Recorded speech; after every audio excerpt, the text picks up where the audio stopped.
Hello guys and welcome to volokinproject, and I'm back with another video since the Apple keynote almost gave me cancer. But anyway, today I'm gonna do a quick review of the Huawei Mate 10. And you might ask, why exactly the Huawei Mate 10? The Huawei Mate 20 is just around the corner. Well, if you're following what Huawei is doing with their flagships, this one is going to be at least twice more expensive than the Huawei Mate 10. And in today's review, I'm going to talk about why this is one of my favorite phones ever made. So let's get started.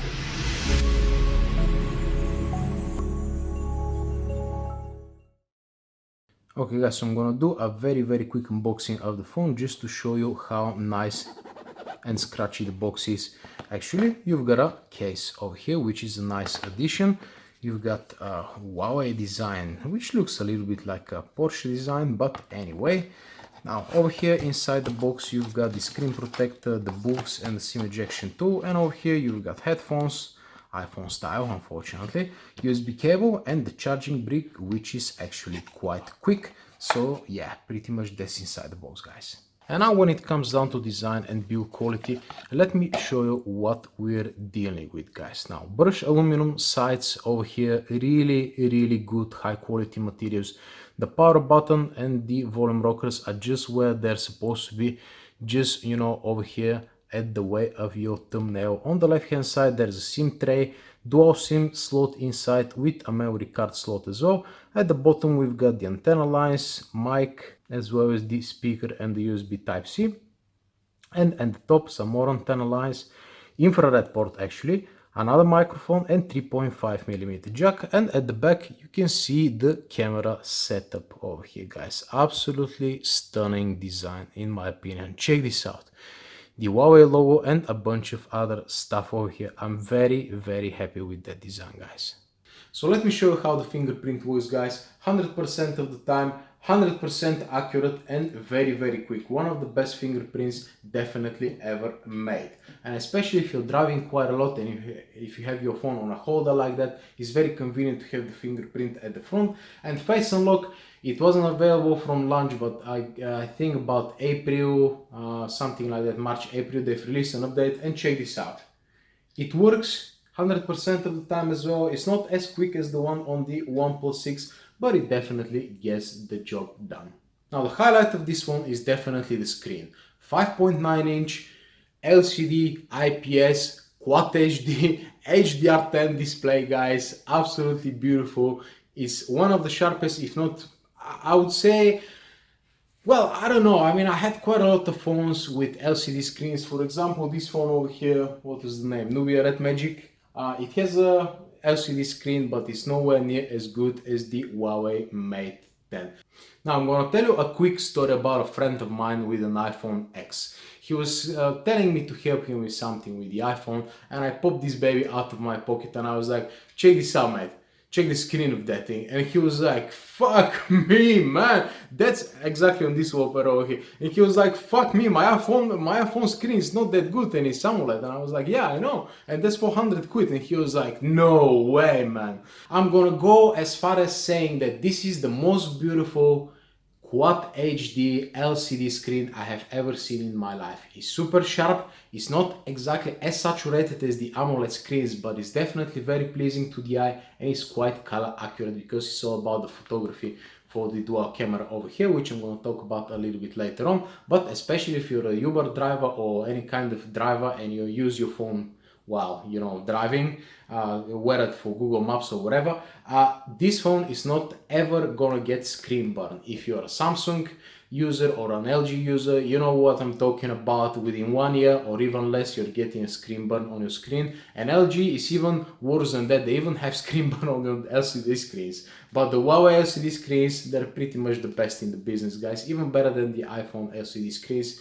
So this screen is absolutely gorgeous, and every time you unlock your phone, you're gonna get this absolutely beautiful magazine unlock, beautiful wallpaper delivered to you straight away. Check some of the magazine unlock wallpapers, guys. Every single day you've got a brilliant wallpaper for your screen, which looks absolutely stunning. Check this out. How many of them are that good, guys? I'm definitely gonna download them and upload them to my Google Photos.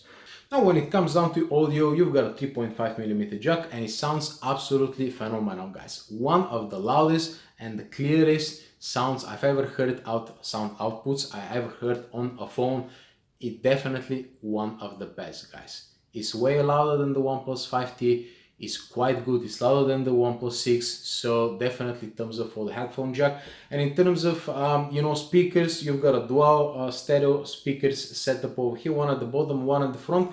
Now the thing is that you've got, let's say, 90% sound coming out of here and only 10% of sound coming out of here, so it's not that much immersive, to be honest with you. It's not as good as the Galaxy S9, but it's the second best, pretty much on par on any other phone. Let's say the Poco phone, they have a similar setup. It's good, it's not brilliant, but it's good enough. Now when it comes down to cameras, I did a comprehensive review of the cameras against the OnePlus 5T, so I'm going to leave a link in the description down below so you can check it out, but I'm going to sum it up for you quickly. The front facing camera is really good. On the back, the video camera videos is not actually that good. The stabilization is kind of poor and 1080p is not very sharp, so for videos it's not very good. But apart from that, the dual camera setup is, still one of the best. It's on a flagship level. A lot of detail resolve. It's not overly saturated. You've got so many camera options, like the light trails, like the, oh man, so many things. This is definitely the most comprehensive camera application available on any phone at the moment. So many functions. It's not as good as the P20 Pro, but in terms of Huawei, is the second best. I would definitely take this camera on a holiday with me if I had to, which speaks quite a lot for itself. So camera, definitely thumbs up, guys.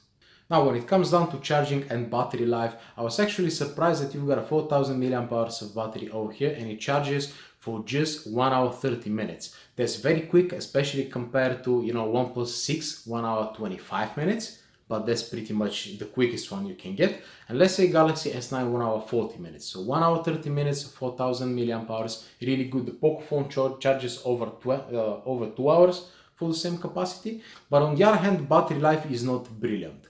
Although you've got 4000 mAh, the display is quite hungry actually. And couple that with the Kirin 970, it just can't handle, Quad HD phones properly. So at least in the options menu, you've got an option to turn down the resolution to 1080p. That's how I was using it. If you use it in 4K, you're getting about Quad HD. If you use it in Quad HD, you're getting 5 hours of screen on time. If you get it on Full HD, you're getting 7 hours of screen on time.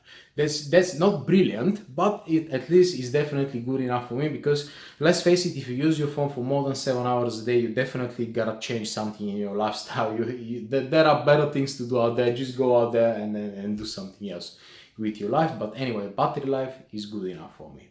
So let's give a quick look at my battery screenshots, guys. 7 hours 12 minutes over here, 6 hours 30 minutes here, 5 hours here, 6 hours 55 minutes over here, 5 hours 29 minutes, 7 hours 5 minutes, 7 hours 20 minutes, 7 hours 16 minutes, 5 hours 7 minutes, 5 hours 4 minutes, 6 hours 39 minutes, almost 7 hours over here, 7 hours 1 minute, 6 hours over here, 5 hours 31 minutes, 7 hours 8 minutes, 4 hours 26 minutes. I have no idea what I've done over here. 5 hours 42 minutes over here, 5 hours 6 minutes, 7 hours, 6 hours 14 minutes, 7 hours 3 minutes, 5 hours 26 minutes. So yeah, you can definitely see what I'm talking about.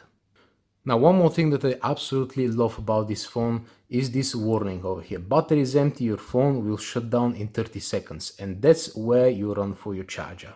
So gaming, yeah, it overheats a little bit in 4K, guys. And about the gaming performance, again, on 4K, you're getting 60 FPS on Kazja. And when you turn the screen down to 1080p, you're jumping to 96 FPS, which is again almost Snapdragon 835. But the thing is that the phone overheats quite a lot on 4K, so when you play a game, just turn down the resolution to 1080p and you're gonna be good to go, and the temperature is way better then. And to be honest with you, on this good of a screen, you're not noticing that much of a difference in terms of gaming. And about the GPU turbo, now there are 2 updates already available on this phone, but unfortunately they're not still approved for my particular device, because there are 3 or 4 versions of this phone depending on the region. One of the updates will include GPU turbo. I'm gonna do a video when this one comes out for this particular phone, but having seen the GPU turbo on the Note 10, it doesn't really do anything, to be honest with you. But in 4K, in Quad HD, for this particular phone, it might actually have some benefit over not having the GPU turbo, but only time will tell, I guess. Where it falls short is the RAM. Now you've got only 4 gigs of RAM. What does that mean? Day-to-day usage, it doesn't mean anything. You want to be happy with the RAM management. But if you're a heavy user, you've got a bunch of applications, you go back to applications a lot of times, now that's not gonna be your perfect phone, because 4 gigs of RAM, it doesn't really allow that many applications open in the background. So keep that in mind. That's the only version, unfortunately, 4 gigs of RAM, which was kind of accepted for last year, but it's too less now in end of 2018, guys. And in the beginning of 2019, I believe the base is going to be 6 gigs of RAM. Although I see that the new Sony XZ, what is the brand new Sony? The latest one, the 3, whatever it is, it has only 4 gigs of RAM, which is ridiculous. So 4 gigs of RAM definitely gets the job done, but since that is the only option, you have to live with that. Now the internal storage is 64 gigabytes, but you have a dual SIM and memory card slot as well. So this is not a problem really. Now in terms of software, the EMUI, I can't believe the number of YouTubers saying that, oh, that's a deal breaker for me, I can't use the phone, it needs works. That's horseshit. Honestly, I mean, this is the most comprehensive skin of them all. Comprehensive team support. You can change with a simple application, you can change absolutely every single aspect of your team. The team that I'm rocking right now is made of 5 different teams and a custom icon pack, which makes your phone personal. It makes it the way you like it. And it doesn't affect performance, because Kirin 970 is as good as the Snapdragon 835, not as quick as the Snapdragon 845, which is a newer processor, but definitely good enough, very quick, and it feels lightweight and smooth. So EMUI, don't worry, is gonna surprise you in a nice way. So there you have it, guys, the Huawei Mate 10. Would I recommend this phone? Absolutely. It's a brilliant phone, guys. It's one of the best phones ever made, at least in my opinion, one of my favorite phones. Just under 400 quid is definitely a go. Now you might say, oh, you've got the Poco phone. Where's the Poco phone? You've got a Poco phone for 300. Nah, man, you get the Mate 10. You definitely get the Mate 10. It's all around better phone. It lacks only in the battery life compartment, but that shouldn't be a problem for you. And one other very important thing, IP53 certified over here against dust. Now, if you're following me on social media and on my channel, the Mate 10, I got dust underneath the camera lens, which is causing autofocus issues like the 3rd day after I got it. And because it has absolutely no certification whatsoever, the warranty doesn't want to cover that. So I'm 400 pounds short with that phone. Let me know if you want me to do a band test or something like that, because I can't really use this phone like that anymore. With this phone, you're gonna have absolutely no problems with this. There's a peace of mind over here, guys. So what does this phone really lack? One thing, and that is, can you guess? Yes, wireless charging. Now wireless charging, I've got a few wireless chargers. That's wireless charger over here. I've got another one over here. But honestly, I don't use them all the time. I don't rely on them too much. So that's basically the only thing which this phone lacks. Otherwise, it would have been, you know, the ultimate 100% recommended phone. And the final thing that I want to tell you is that this is not a CDMA phone. So if you live in the US, if you're on Verizon and Sprint, you're not gonna get CDMA signal. But if you're on any other carrier, you're gonna have about 65-70% 4G coverage, because it lacks some of the bands, but still most of the time you're gonna be on 4G. So if you have a GSM SIM card in the US, you're not gonna have problem with that phone, guys. And basically anywhere else in the rest of the world, no problems whatsoever. It supports band 20, so here in the UK you're gonna have no problems with the reception. So yeah, that's about it, guys. Take my advice.